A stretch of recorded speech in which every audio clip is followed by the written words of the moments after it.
Let's move on now, because just in the last few hours, the Senate has overwhelmingly voted down a push by One Nation leader Pauline Hanson to scrap net zero by 2050 and prioritise cheap and reliable energy. Here was the exchange. A lot of the school children these days are crying, they're upset because they feel the world's coming to an end. Well, I'll tell you something, it's not. This has become a political football for those people just to use this to gain votes. The scaremongering that goes on with the younger generation. One Nation senators were joined by Coalition Senators Matt Canavan and Alex Antic, and United Australia Party Senator Ralph Babet, making up 7 in favour. Labor, the remainder of the coalition, the crossbench and the Greens all voted against Pauline Hanson's motion with 39 noes. And Senator Pauline Hanson joins me now. Senator, well, look, it was an overwhelming no by the Senate. What's your message to the coalition senators who won't divulge their position on this? Well, there was only 2 on the Liberal Party. That was Jane Hume and Andrew McLaughlin that voted with Labor. The rest of them were out of the chamber. They abstained from voting. They're gutless and they're cowards because they couldn't put the name to it and they didn't want to. And I take my hat off to Matt Canavan and to Babet and to also Alex Antic, who actually supported the motion. We are fighting for the Australians out there, the families, the small businesses, the farming sector, everyone that's doing it tough, because the net zero is seeing them go under with high electricity costs. Every family out there, everyone who's watching this program knows that the electricity costs have gone up by hundreds of % under this farce of this net zero, and it's just ridiculous. We're destroying our economy, our manufacturing industry businesses. They're going overseas, so it's just ridiculous. Oh, look, I completely agree with you. I've got to play you some audio of 21-year-old Labor Senator Charlotte Walker. She said that your motion shows that you have a severe lack of knowledge on the issue. This is what she said. The motion put forward by Senator Hanson to scrap net zero indicates a severe lack of knowledge and a complete disregard for the future of our generation, the future of our country. Senator, is this the Greta Thunberg era playing out in the Senate? You better believe it, because she said she grew up on the farm. Well, farm that uses diesel, petroleum products to actually do the farming machinery to actually run. And I don't think she really understands about what net zero is. And remember the question I asked of Penny Wong one time, what is net zero? She couldn't even answer the question. Most of those parliamentarians have no idea about net zero. They can't debate you on the issue. They don't know the facts or figures. And this is why they just come in there and they just vote, whichever way the wind's blowing, whichever way their whips are sitting in the chamber. We don't have those politicians that really have researched and understand.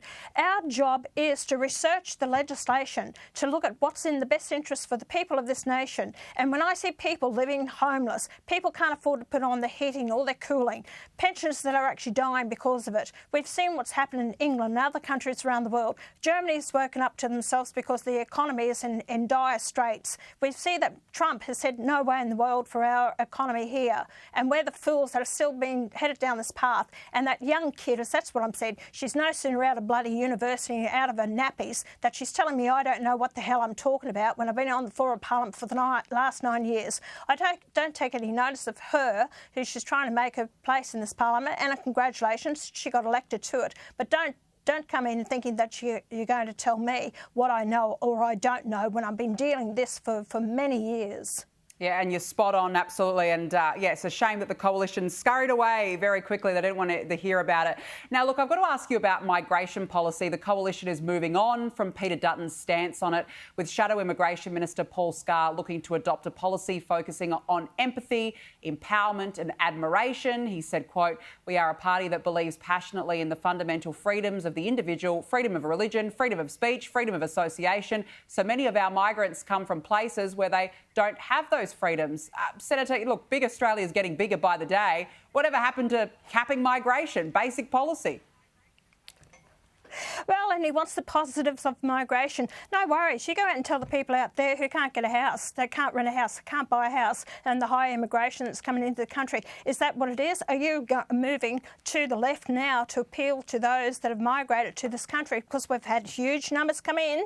In 1 year there, 22 to 23, 737,000. And this year, from the beginning of the year till April, it was 217,000, with another 35,000 in May that have come into the country. Oh, that's a great move, Paul. You know, do you know what's happening in Queensland? A lot of people living homeless. And I just don't understand their way of thinking. I'm not against immigration, Danica, but I am for the high numbers that we're bringing into the country because Australians are suffering.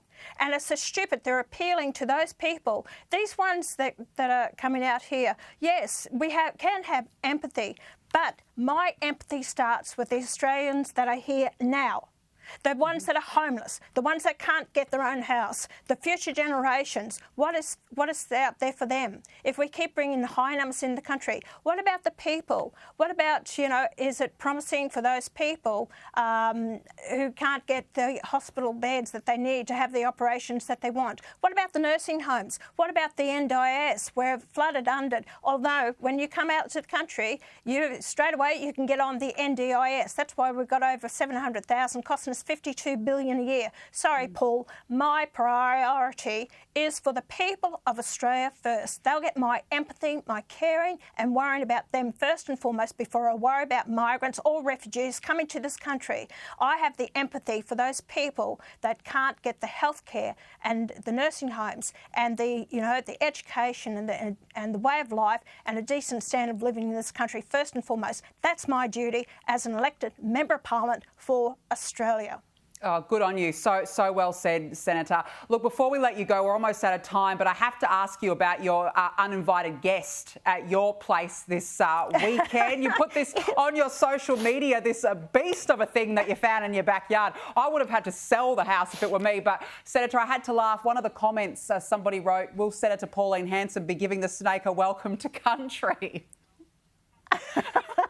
No way in the wide world. They're good around the place for the vermin, that type of thing. They're not venomous. It's the brown snakes I worry about, but they still have them around the house. And I don't tell my daughter and my kids that they're there because otherwise they'll never come and see me again, visit. But anyway, they're friendly. They're friendly, not like the charmers in here, all the snakes in the Parliament here. Yeah. So they're no problem to me. Oh, no, fair enough. Probably a good break from that Parliament then for you. Senator Pauline Hanson, always good to chat with you. Thanks very much for joining me on the show this evening.